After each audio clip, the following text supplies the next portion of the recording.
بھی ناظرین، جس طرح کے گفتگو میں بھی ذکر آیا، سر ظفراللہ خان صاحب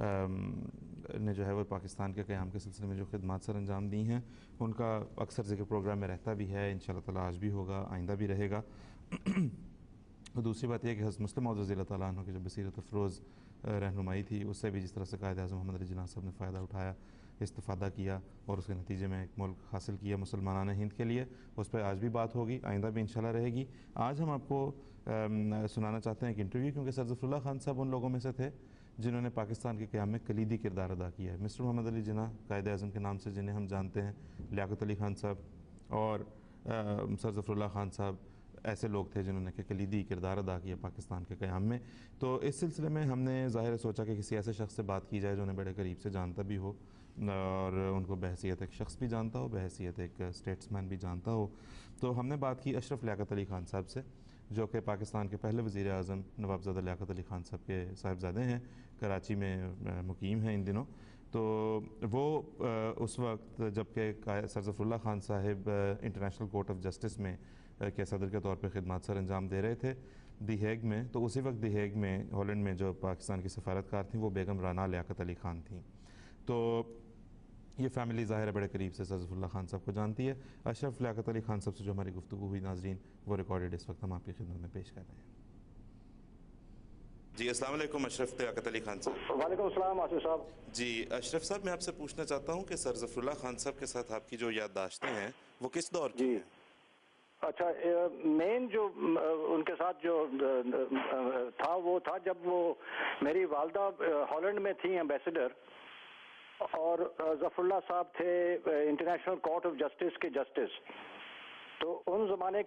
کا دور جو ہے وہ مجھے اچھی طرح یاد ہے، اور اس میں یہ تھا کہ ظفراللہ صاحب اور میری والدہ اور ہمارے جو تعلقات ہیں خاندانی، وہ تو بہت پرانے ہیں، وہ تو پارٹیشن سے پہلے کی بات کر رہا ہوں میں۔ اور وہ قائد اعظم اور قائد ملت کے ساتھ تو ان کے بہت زیادہ تعلقات تھے، اور وہ آپس میں بہت دلچسپی سے بات کرتے تھے چیزوں پر۔ اچھا خیر، وہ یہ تھا کہ شروع سے، جیسے آپ کو پتہ ہی ہے، یہ تو ہسٹری کی بات ہے کہ قائد اعظم اور قائد ملت کو تو بہت زیادہ ان پہ ظفراللہ صاحب پہ وہ تھا، ٹرسٹ تھا، کیونکہ انہوں نے یو این میں بھی کشمیر کے بارے میں بھی بہت کام کیا پاکستان کے لیے۔ قائد اعظم نے ان پہ بہت سارا وہ بوجھ ڈالا تھا شروع پہ پاکستان بننے سے پہلے۔ وہ ظفراللہ لندن آئے تھے بہت دفعہ پاکستان کے بارے میں، اور اس کے علاوہ سر ظفراللہ کے ساتھ جو تعلقات تھے ہمارے خاندان کے اور قائد اعظم کے خاندان کے، وہ ایسے تھے کہ آپ یہ سمجھیں کہ اس میں کوئی ریلیجس بات کبھی آتی بھی نہیں تھی۔ یہ کہ ہم کو تو یہ بھی نہیں پتا تھا کہ ریلیجن کیا ہے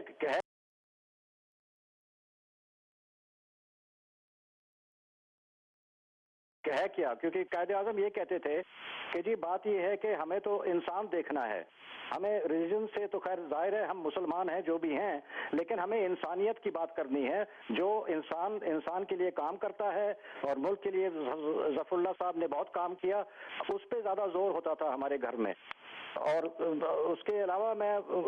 یہ کہہ سکتا ہوں کہ میری والدہ کے ساتھ ہالینڈ میں وہ بڑے شوق سے اسکریبل کھیلتے تھے، اور وہ دونوں کو سیشنز تھے ان کے۔ ظفراللہ صاحب شام کے ٹائم پہ آتے تھے اپنے انٹرنیشنل کورٹ کے بعد، اور میں کبھی کبھی وہاں ہوتا تھا گھر میں، تو وہ مجھ سے بھی بات کرتے تھے کہ کیا کر رہے ہو، کیا ہو رہا ہے وغیرہ۔ اور وہ ہمارے ساتھ تو خیر وہ پرانی تعلقات تھی جب ہم بچے تھے دلی میں پارٹیشن سے پہلے۔ میں تو ان زمانے کی بات کر رہا ہوں کہ وہ تو ہر وقت ہم پہ بڑا انٹرسٹ لیتے تھے کہ بچے یاد رکھو، بچوں کے یہ تعلیم جو ہے، سب سے بڑی بات تو یہ ہے کہ تعلیم تم اپنا صحیح کرو،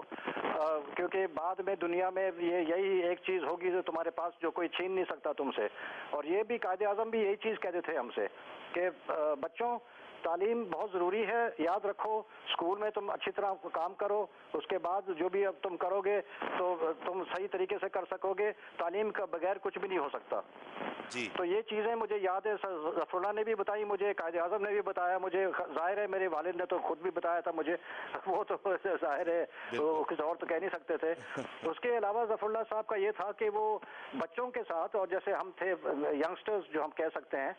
ینگسٹرز کو وہ ایڈوائس دیتے تھے کہ دیکھو بات یہ ہے کہ دنیا میں ہر قسم کے لوگ تمہیں ملیں گے، تمہیں سب کے ساتھ صحیح طریقے سے ملنا ہے، صحیح سلوک کرنا ہے، کسی کو برا نہیں کہنا ہے، کیونکہ وہ ظاہر ہے وہ جب انڈین سب کانٹیننٹ کی بات ہو رہی تھی اس میں تو آپ خود بھی دیکھ سکتے ہیں کہ وہ انہوں نے جو ڈیلنگ کی تھی ہندوز کے ساتھ کی ہے، کرسچنز کے ساتھ کی ہے، سکھوں کے ساتھ کی ہے، مسلمان تو خیر تھے ہی وہ، تو ان کا تو یہ تھا کہ اتنے براڈ مائنڈڈ تھے کہ بہت کم لوگ ہیں اس طرح کے۔ قائد اعظم ایک تھے، میرے والد ظفراللہ، ان تین کا تو میں فوراً کہہ سکتا ہوں کہ اتنے براڈ مائنڈڈ لوگ آئی تھنک اس دنیا میں آپ کو کم ملیں گے۔ جی بالکل۔ تو اگر میں آپ سے یہ پوچھوں کہ آپ نے بحیثیت انسان کے آپ نے ان کو کیسا پایا is a human being, how was he as a person? جی is a human being he was outstanding. My mother, my father, we used to always say کہ Sir Zafrullah is a great individual, a great man. He does so much for humanity. He does not care what type of, where you are from, which nationality are you, what religion are you. He is interested in humanity itself as a human being. تو یہ بہت بڑی بات ہے، بہت بڑی بات تھی ان میں. جی بالکل۔ اور اگر میں آپ سے پوچھوں کہ پاکستان ایز اے نیشن کے لیے سر ظفراللہ خان کی خدمات کو کیا تھیں، آپ ان کو کیسے دیکھتے ہیں اور آپ کے گھر میں انہیں کیسے دیکھا جاتا تھا؟ نہیں ہمارے دیکھیں نا، ہمارے یہاں تو یہ تھا کہ ہم تو بڑی عزت سے ان کو دیکھتے تھے، اور وہ تو بہت پرانی بات تھی ہمارے لیے۔ یہاں افسوس کی بات ہے، کہنا چاہیے کہ ہمارے ملک میں پاکستان میں جو ہوا تھا اس کے بعد ایک سیکٹ کے اگینسٹ جو یہ ہوا ہے، ابھی بھی جو ریسنٹلی ہوا ہے، یہ تو اتنی بری بات ہے کہ میں تو جی حیران ہو گیا جب یہ ہوا تھا، تو مجھے تو سمجھ میں نہیں آیا کہ یہ کس نے کیا، کیوں کیا، جب لوگ آپ کے لیے، ملک کے لیے کام کر رہے ہیں اور ملک بلند کر رہے ہیں، تو اور آپ الٹا جا کے ان کو مار رہے ہیں، تو آئی ایم سوری، آئی کی ناٹ ایکسیپٹ دس، یہ تو بہت ہی غلط بات ہے۔ جی بالکل۔ تو دوسرا اشرف صاحب، میں آپ سے پوچھنا چاہوں گا کہ ابھی سر ظفراللہ خان صاحب کے ساتھ بھی ان کی مذہبی افیلیشن کی بنیاد پر، چونکہ وہ ایک احمدی تھے، اس کو بنیاد بنا کر ان کی خدمات کو ڈینائی کیا جاتا ہے۔ آپ ظاہر ہے ہمارے لیے بڑے رسپیکٹیبل ہمارے بزرگ ہیں، آپ نوجوان نسل کو آپ کیا بتائیں گے سر ظفراللہ خان صاحب کی خدمات کے بارے میں؟ جی میں تو یہی کہوں گا کہ ظفراللہ خان ایسے شخص تھے جن کو ان کے لیے وہ یہ نہیں دیکھتے تھے کہ یہ کس مذہب کے ہیں یا کس جگہ سے آئے ہیں، ان کا تو یہ تھا کہ بھی جتنے بھی ہم ہیومن بینگز ہیں اس دنیا میں، یہ سب ایک ہی ہیں، اور ہم سب کو اکٹھا جا کے کام کرنا ہے۔ اور وہ تو بہت پرانی بات تھی کہ جو انہوں نے بتایا تھا ہمیں کہ we are interested in the solidarity of the masses, and masses are made up of everybody, اس میں تو everybody comes into the masses نا، تو he never made any distinction, no distinction, انہوں نے کبھی نہیں کہا کہ ان کے لیے نہیں کریں گے، ان کے لیے کریں گے، everybody in his eyes was the same, اور یہی چیز ہمیں پسند تھی، because we also had the same feeling as ہم۔ بالکل ٹھیک ہے۔ تو اشرف صاحب، آپ نے جس طرح بھی بتایا، آپ نے سر ظفراللہ خان صاحب کو بڑے قریب سے دیکھا، آپ کے والدین نے اور بھی قریب سے ان کے ساتھ دیکھا، ان کے ساتھ کام کیا، بالکل بالکل۔ ان کا جو وطن کے ساتھ جو محبت تھی، اس پہ کسی طرح کوئی شخص ڈاؤٹ کر سکتا ہے کبھی بھی کہ ان کو اپنے وطن سے محبت نہیں تھی؟ نہیں کوئی نہیں کہہ سکتا جی، اگر کوئی کہتا بھی ہے تو وہ تو خود غدار ہوگا ملک کا، اگر کوئی کہتا ہے، لیکن جو خدمات انہوں نے کی ہیں پاکستان کے لیے وہ بہت کم لوگوں نے کی ہیں جی۔ آپ ایسے سمجھیں کہ جب یہ پاکستان بنا تھا، ایک ٹیم تھی جنہوں نے پاکستان بنایا تھا، جس کے لیڈر تھے قائد اعظم، اچھا ٹھیک ہے، اس ٹیم میں سر ظفراللہ تو بہت ہی زیادہ اونچے تھے اس ٹیم میں، he was one of the pioneers of the team that made Pakistan. So if anybody says کہ Zafrullah Saab has not done anything for the country or has done something wrong for the country, he himself is a traitor. میں تو یہ کہوں گا۔ جی بالکل ٹھیک۔